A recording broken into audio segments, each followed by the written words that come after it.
magicJack, 90 days later. Well, I've already had magicJack for a little over 90 days, so I want to just do a recap of everything because 90 days is a long time. I want to go through in this episode and review the experiment, review the actual numbers, review the actual service that I was getting, things that I did like about magicJack, things I did not like about magicJack, and overall at the end, a conclusion. So let's review the experiment. It all started with the question, can I switch from Vonage, which was my undisclosed VoIP home phone service provider, to a cheaper home phone service with comparable features and quality of service? I looked around and honestly, it's funny. Home phone service, you would think that everyone uses it, but they're not really. So if you usually find it bundled with your cable and internet, but as its own separate product, the choices were a little limited. But I've always heard about magicJack, so I said I'm going to give magicJack a try, and I wanted to know if I am able to switch to magicJack, how much will I actually save? And it really matters how much I'm going to save because, like in business, you shouldn't look at every cost as just a monthly. You actually have to extrapolate it out to see how much am I going to save. Usually, I like saying things between 5 to 10 years, the same as any durable good like a car. So I say, how much is it going to cost me to own this or use this for the next 5 years? So that's why I picked 6 year window. As with all things, I started off this experiment thinking that there were savings. With quick math, we can tell, yes, there are savings, but I like really knowing how much exactly am I saving. So, taking what I was paying on Vonage per month and I extrapolate it for the full 12 months of a year, you look at I was going to pay $209.04 this year, this current year, based if no changes in any of the pricing would take effect, for 1 year phone service that I barely used. Compare that to magicJack. Well, it's year one, so I had to buy the device, which I paid $49.99. I had to port the number, which ended up being $23.15, and I had to pay 40 cents a month for E911 service, which magicJack charges you every year on your anniversary the full 12 months. Now that value could change. I don't know if it's something specific in particular that Miami-Dade County only pays 40 cents a month, so that value could change for you. But when we do all the math together, we end up paying for 1 full years of phone service and equipment $77.94, which gives us a value, a savings of $131.10. So I always like looking to the future, and if we look at what we would pay starting in month 13 all the way to month 72, which is year 2 through 6, I would be paying $17.43 a month every month versus paying $130 in month 13, which will cover me from month 13 to month 72, in addition to 40 cents a month, which gives me a grand total of $154 for 5 years worth of service. So just between year 2 and 6, I would be saving $891.80. So let's add the values together. Putting them all together, I am saving $1,026.19 by dropping my current home phone service provider. It's VoIP, so it's still the same. I'm not losing anything. I'm not getting a lesser service. I'm getting basically the same, and I'm not planning to start using the phone that much more, but I'll cover that later. But the numbers are there. It's a huge value. And you're looking at it if you're saying, wow, not a big deal. I wish I would have done this 5, 6 years ago. I've already would have pocketed that money. And my return on investment is relatively short, just a couple of months. So I'm going to review the actual service. Now, my experience, the entire process, I did it online, from purchasing the device and setting it up. Very easy. I was also able to set up the porting online, and it was relatively quick. I was expecting 21 days. That's on average what I was seeing online. People said that it took to port a number. But in 4 days, I had the confirmation from magicJack to go ahead and disconnect from my other provider. I called Vonage and I did ask them, hey, and they, yep, everything was done. So I disconnected. So, how did I find the quality of the service? It was good. It's hands down good, delivered as advertised. The audio quality as well as advertised. It was great. And overall, it always worked. And when I say it always worked, it means the app always worked, both calling, that's the making of the calls, and receiving calls from the app, as well as the home. The handset at the home rang, and I could pick it up and I could call people. Not a problem. In addition to how I found the magicJack service and the process, I do really like the size of the actual device. It's portable, so if I had to take it with my laptop and use it through the USB port and the Wi-Fi, not a problem. The app works great. It's just simple to use. You can turn it on and off.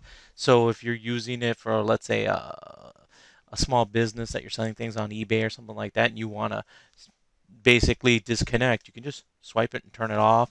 As well as if you want to disconnect from your family, you can just turn it off. Um, the usage is very flexible. I like it. I have an iOS app. I have I have the Android app, and I have the PC app. So it's very easy to use. It's very versatile. Many standard features. I didn't lose any features. In fact, I got conference calling, which I probably won't use, but it's there. But I have call blocking, call forwarding, call waiting, and voicemail. I do like one of the advanced features. It's the advanced call screening, and it's designed to basically when you call the number, if you enable it, the service will say dial a two-digit dial the following two digits, and if they don't respond, it doesn't pass them through. So that kills a lot of the telemarketers that use the auto dialers. Another thing, it is what it is. It's really a home service. So there's no exotic features to get you confused of what you're doing. There's no do not disturb like on a cell phone that you can swipe it. There's none of that. It's just a home phone. I mean, there's plenty of information and FAQ um, things inside there, and it's not that complicated of an FAQ. It's a simple website. So I do recommend that you go and you visit it. So now you know what I liked. So let me tell you what I didn't like. There's absolutely no manual, neither printed or digital. All you do get is the quick setup guide. That's it. Support is limited to FAQs. Even though it's nice and it's clean, it's not that much information because there are a few things you're going to have to figure it out. And that's what I did. You do have available for an additional cost to get what they call premium support for $14.99 a year, but it's an extra cost. It's not going to break the bank. You know, I would play around with it and see maybe somebody will post some videos or if I get enough comments down below or emails to go and do the advanced features, I can show you. But again, there's not even a video. Like magicJack doesn't even have its own channel on how to do things to what I think as a mature product it should have to a certain level. And let me show you the example I'm going to refer to. So here's the example that I want to show you. I call the magicJack device while I'm doing my tests, and this is the following message I get. The magicJack customer you are trying to reach is currently unavailable. To make free phone calls with magicJack Plus using phones at your home and office, visit www.magicjack.com today or download magicJack app for Android and Apple devices from your device's app store and start making free calls from your device instantly. That's www.magicjack.com. As you see, if you gave your phone number to somebody and they called that, they would get an ad. And that's it. Not even a way to leave a voice message and you get emailed the actual voice message. I ended up having to do a little bit of research and trial and error. So, first thing I did was jump to the FAQ. And if you haven't seen the FAQs, this is magicJack's website. And as you can see, it's not much. So I started looking around. It had to do something with voicemail. That's just because I've worked so much with phone systems and phone services.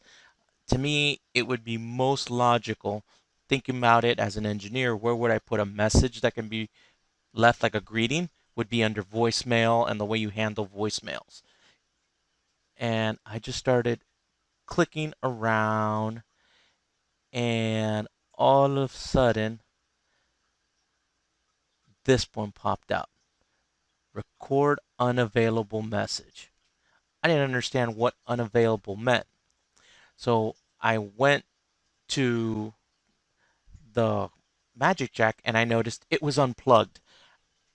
One of my kids decided to borrow the charger and they unplugged it and left it. They didn't know what it was. They're young, so it's like that's not a big deal. But the unavailable stuff, because it says the magicJack customer is unavailable. So I said, this must be it. So it's very easy to change this message using the phone app. So I launched the phone app, logged in, and I went into my mailbox option, recorded my unavailable message, and voila. Now, when the magicJack is disconnected from power, let's say we lose power, we lose internet, and that little magicJack device cannot phone home, well, guess what? The person who's called me will hear my voice leaving the message I want them to hear, not an ad for magicJack. Now, there's nowhere here in this FAQ if you would have figured that out. And if you Googled it, it doesn't come out what to do. So again, it's one of those things you have to figure out. My concern regarding paying the $15 and talking to concierge level, am I really talking to someone who works for magicJack, or am I talking to some call center that they have a bunch of scripts, and because I don't give them the proper terminology, they can't search for the right keyword to help me? That's why I was like, you know what, let me play with this and let me figure it out. And again, if you guys want to know more about these advanced features, I still have another magicJack I have to set up for someone. But before I set it up for them, I can just connect it and go in and start playing with some of the more advanced features. I only wanted a home phone, so I set it up as the most simplest way I could.